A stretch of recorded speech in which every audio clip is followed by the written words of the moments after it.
it feels, I don't know if you feel the same way, and maybe we're just sensitive Georgia fans over here. It feels like the 5-star, the highest ranked recruits that come out of the state of Georgia, when they're from Metro Atlanta, it feels like Georgia's hit rate is so much lower. Gwinnett County specifically, but I don't know what it is. But Tyler Atkinson, I never felt like he was going to commit to Georgia. He kind of just felt like a guy who, a Caleb Downs, Mike Matthews, from Alvin Kamara, if you want to go way back. Yeah, I don't know. There's a Robert Kimdichie. It feels like there's just a lot of, like, when there's those huge recruits. Eric Gilbert even was top 5 recruit come out of Marietta. He ended up there. He didn't. He did not end up there. He got to Georgia. He played for Georgia technically. He did play in a game for Georgia.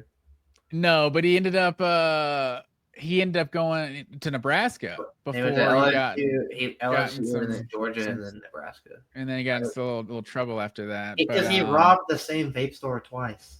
Yeah, everyone knows you rob vape store once, and you move on to the next vape. Dude, I know, quit while you're ahead, dude. Like, come on, bro. Yeah, I think that guy had some off the field issues. Yeah, for sure. I hope he's all right, man. Yeah, absolutely. And it's crazy. That kind of leads to and then James Johnson, the 5-star defensive tackle, just got upgraded to top, I think, the 10th ranked player in the new rankings. I was getting real excited about James Johnson, the big time D tackle out of South Florida, flipping to Texas. So long time till signing day, but I don't know. We'll see what happens there. But like I said, the good news, like Eric Gilbert, the segue I almost had set up.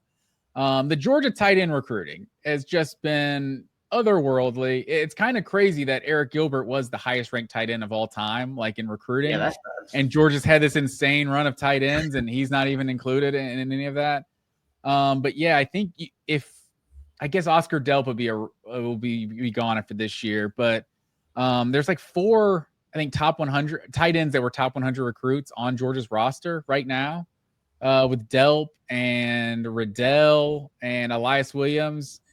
And then either Barbour or Lawson Lucky were around 100, maybe top 150, depending on who the recruit. It's maybe like 4 or 5. Lucky was pretty good. Was a pretty high recruit. Yeah, I mean, just all big time recruits at the tight end position, and Kaden Prothrow committing to Georgia on Saturday. What does the Kaden Prothrow commitment mean to you?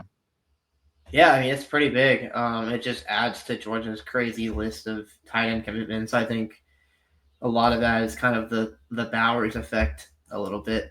But I mean, Kaden Prothrow is he's a super huge kid. He's like 6'6", 215 pounds or something like that. Really great, just receiving upside. I would say crazy athlete. I think he had like over 20 touchdowns his senior year of high school. He's just another one of these freakish, crazy athletic tight end commits that Georgia seems to continue to get. This is a pretty big get, I would say, for Georgia. They continue to add to their stable of young tight ends, and it's hard to imagine at least one of them doesn't turn into a very productive player for them. For sure. And they seem to always like pair him up too. You had Braden Fogel just committed like a couple weeks ago. He's a top 150 or so recruit. Like it's kind of crazy the way Georgia recruits that tight end position. And yeah, just as far as the updates go, USC is now number 1. So Georgia's sitting with 28 commits, USC with 31 commits, the 1 and 2 classes in the country right now. I don't know if this is a hot take, but I know you see the Rivals On3 merger. I liked On3 better than Rivals. And so now that the branding is Rivals, there's something I don't like about that. Is that not important? I think On3 is probably a better name. I mean, Rivals has like been around longer and it's more of a brand, so like I get it, but like, yeah, that's probably not as interesting of a name. They feel like an old brand. It would have been crazy if they merged and kept the name on 3. Like that would have been a crazy look for Rivals, because but they are still on 3. I think it's when you go to the recruiting rankings, like that's when it becomes Rivals. It's like it's kind of I don't know. Yeah, I don't know. It's kind of weird. It's not important. Just a side note there. And then the other commit Georgia got on Saturday, contrary to what I was saying about Gwinnett County. Although these not necessarily 5 stars. It feels like the 5-star. I'll look into that. The 5 stars out of Gwinnett County, see how many we've gotten, what our percentage is there. But Tyreek Green, top 100, top 150 recruit or so, out of Buford, committing to the Dogs. A lot of talk about this guy being like Kirby Smart's guy, like just physical DB, supposed to be perfect for that star position. Getting comparisons to one of my all-time favorites. I've talked about him at nauseum, I'm sure, on this podcast, Javon Bullard. Such a huge Javon Bullard guy. Just when you have a physical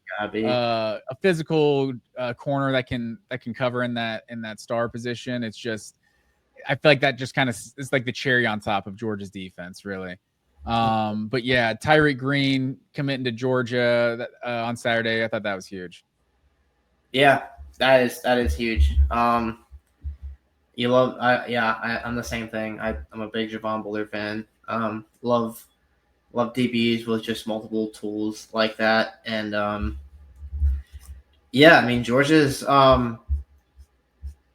getting pretty spoiled with all these recruits. I know Tyreek Green's a 3-star on some sites, a 4-star on some site, but it's seems like a really talented player, and some Georgia kind of needs to rebuild that defensive backfield anyway. They have a lot of older guys that have either already moved on or they're going to move on after this season, and it's like that's probably the hardest, one of the hardest position groups in college football to like year to year have consistent great performance in. So it's like recruiting that position is just super important always. Absolutely. And just looking at it right now, trying to count and talk at the same time, I believe he's the 7th defensive back commit that Georgia's got in this class, and 3 of the top 6 commits in this class, Justice Fitzpatrick, Jordan Smith, and Caden Harris, all DBs. I think 2 safeties and a corner, I believe. Yeah. Oh, so they list Fitzpatrick as a corner. Okay. So I don't know if he's like Minka and he can do everything. I don't know. If he's anything like Minka, he can probably play a couple different positions. Yeah, exactly. I don't know. I don't really know how he compares to Minka as a player. Minka's insane, so it's hard to expect anybody to just be like Minka. Yeah, I don't want to put that. It's like it's like getting Dalvin Cook's younger brother. Mm-hmm. I don't think anyone would have put that on James Cook. And now you look at the NFL, it's like maybe he is just as good as Dalvin Cook. I'm not sure. I never would have said that in college. Dalvin Cook was just a beast. Matthew Miller, one more time. I'm not gonna shout him out every time he gets in the comments here, especially if he's just trolling over here. But I'll give him this one. Just go with 4 tight end sets. We've done it before. We've done a lot of 3 tight end sets for sure. And when you had Brock Bowers as one of those tight ends, it was a lot better. It worked really well. Yeah, absolutely. But yeah, Georgia, the receiving recruiting is picking up, as well as the tight end recruiting, just keeping the same. Just good to see, keep reloading those rooms. Mm-hmm. Anything else on recruiting in recent weeks? I think those are the big